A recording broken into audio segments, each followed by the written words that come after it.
Hi friends! So I noticed last week that some of you had a tricky time with the seesaw activity about what time you do things during the day.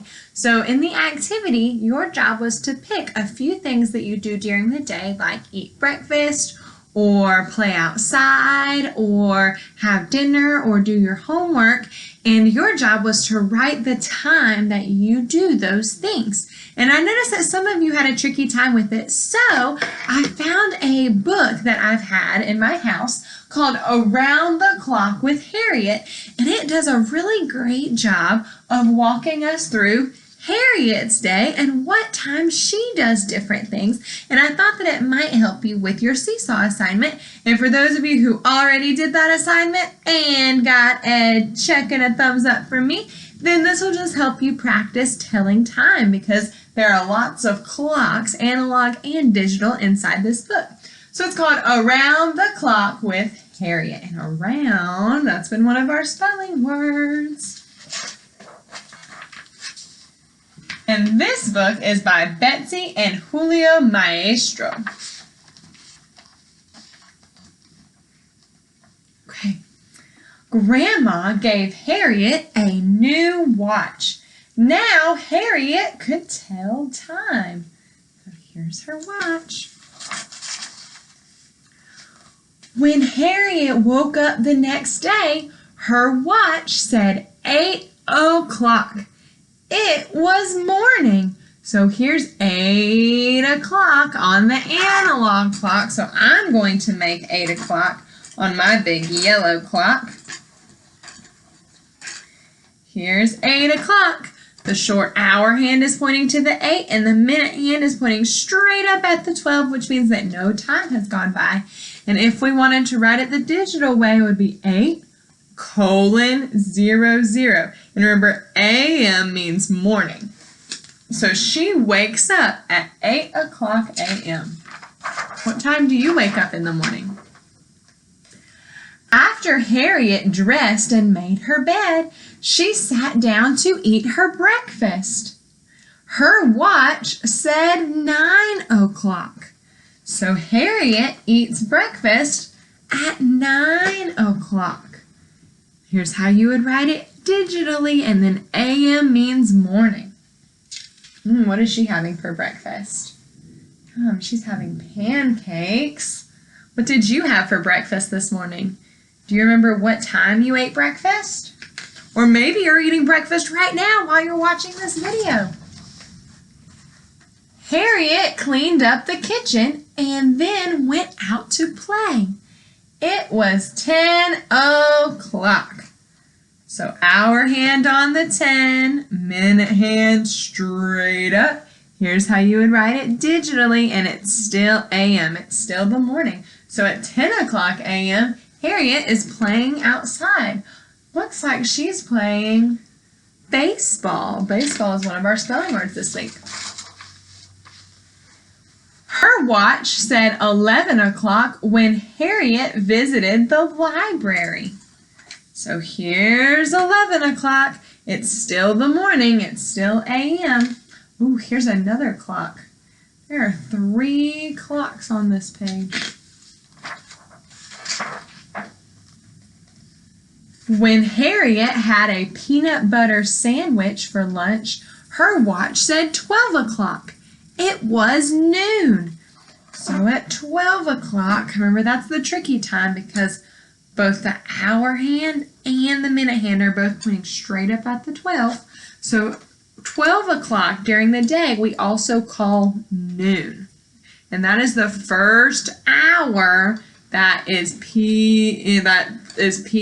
So as soon we have 12 o'clock noon, but then as soon as that hour starts, now it is PM. That means it is no longer the morning. So she had lunch at noon, or at 12 o'clock. Harriet was tired. She went home for a nap. It was 1 o'clock. So at 1 o'clock, she went home and took a nap. And remember, this is afternoon, so this is PM. Here's how you would write it with a digital clock. 1:00 0, 0. Do you remember what the zeros mean? That means that no time has gone by in that hour. At 2 o'clock, Harriet was on her way to Mouse's house. The summer sun was hot. So here's 2 o'clock. So 2 o'clock is part of the hottest part of the day during the summertime when the sun is out. It's really hot in the afternoons. Harriet and her friend had milk and cookies at 3 o'clock.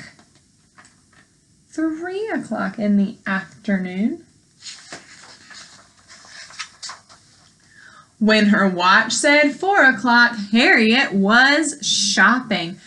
What do you notice about that word shopping? I know I have that ing ending, but I also see that I had to give that P a friend before I added that ending.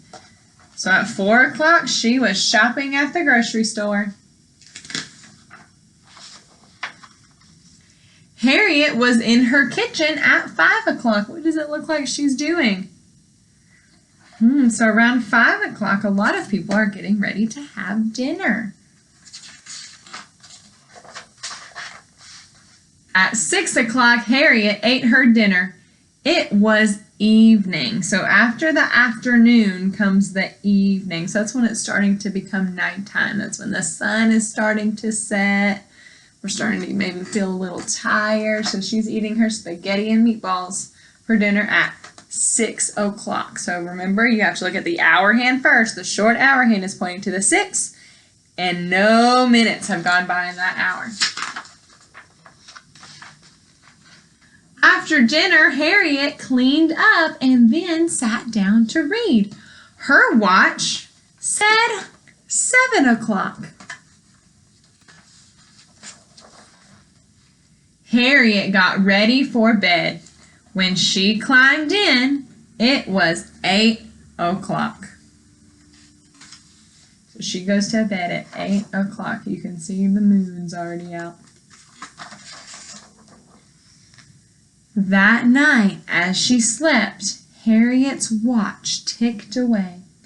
All the hours of the night went by until, so we have 9 o'clock, 10 o'clock, 11 o'clock, 12 o'clock at night is called midnight. And then all the time after that is a.m. It's morning again. 1 o'clock, but we're not awake at 1 o'clock in the morning. Hopefully all of us are sleeping. 2 o'clock, 3 o'clock, 4 o'clock, 5 o'clock, 6 o'clock, 7 o'clock until at 8 o'clock in the morning, Harriet began her new day. So now it's 8 o'clock the next day. So friends, I hope that hearing about Harriet's day and what time she does things will help you with that assignment in Seesaw. So I know that all of the times in this book were o'clock times. That means they were the times where the minute hand was pointing straight up in the air. That means that no time had gone by in this hour. But we have also been practicing 30 times. So when half of the hour has gone by, or if it's half past an hour. So if my minute hand were to go down to the 6, what time is it? Well, I have to look at the hour hand first. So the hour hand is in between the 8 and the 9. So which hour has passed already? The 8. Remember, we don't want to wish our time away. So we have 8. And then how many minutes have gone by? Remember, the minutes follow this part. 30. So that means it's 8:30. So here's how I would write that on a digital clock. I would write, let me scoot Harriet over. I would write 8:30 because 30 minutes have gone by. Another way we might say that is half past 8. Because we talked about how 30 minutes is half of an hour, right? So if it's half past 8, That means half of an hour has gone by after 8. So some people might say it that way too. So we might say 8:30, 8:30. Okay, friends? Here, I'm going to show you one more 30 time just to make sure we get that practice in since it wasn't in our book. What time is this? Well, let's look at the hour hand. It's in between the 10 and the 11. But which hour has passed already? We have to loop it back to the 10, okay? And how many minutes have gone by in that hour? 30. So this time would be 10:30. All right, friends. So if you haven't already done that seesaw activity of time in your day and choosing your activities, you can do that. If I send it back to you for you to fix, you can still check that out in your activities folder on Seesaw, and you can fix that and send it back to me. Okay, friends? Have a great day. See you soon.